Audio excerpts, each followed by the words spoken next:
যার কাছে ধৈর্য নাই, সহ্য নাই, মেনে নেওয়া নাই, মানিয়ে নেওয়া নাই, তার কাছে কখনো নিয়ামত আসবে না। এই ক্ষেত্রে আমাদের অনেকের মনের একটা চাপা প্রশ্ন থাকে, জানতে চাওয়া যে ধৈর্য তো অনেক ধরেছি, আর কত ধৈর্য ধরব, সহ্য তো অনেক করেছি, আর কত সহ্য করব। হাজার দিকে উত্তর না গিয়ে একটা উত্তর দেওয়ার চেষ্টা করি, মাথায় এবং মনে বসিয়ে রাখবেন যদি ভালো লাগে। ধৈর্য ততক্ষণ ধরব যতক্ষণ আমাদের রব খুশি না হয়। সুবহানাল্লাহ। যতক্ষণ রব খুশি না হবে ততক্ষণ ধৈর্য, ততদিন ধৈর্য, তত মাস ধৈর্য, তত বছর ধৈর্য। কারণ আল্লাহ তাআলা জানেন কখন নিয়ামত দিলে আমাদের জন্য ভালো হবে, এটা আল্লাহই ভালো জানে।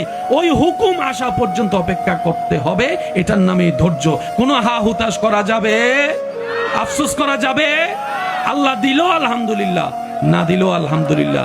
সুখ আপনাকে খুঁজতে হবে না, দেখবেন সুখ আপনার ঘরে নিজে থেকে চলে আসবে। বলেন সুবহান।